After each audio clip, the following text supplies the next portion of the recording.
જાતની ભીતર આંટો મારી પાછો આવ્યો લાફો મારી। એણે દિવસ માંગી લીધા મેં કીધું તું રાતો મારી।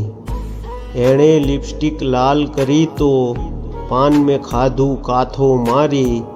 જીવતરનો તું અઠ્ઠો ના કર માંડ જીવું છું સાંધો મારી।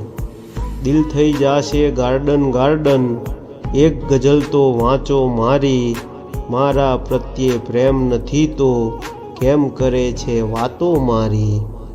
બોલ હવે તો રાજી છો ને ખેંચી લીધી યાદો મારી। સંધ્યા એના ગાલે ખીલશે નીકળ્યા છે જે ચાલો મારી। સરખા ભાગ જો કરતા ફાવે દિલ લઈ જાજો કાપો મારી। નિનાદ આવું ક્યાંથી લખતા હશે ગાંજો મારી। કવિ શ્રી નિનાદ અધ્યારું।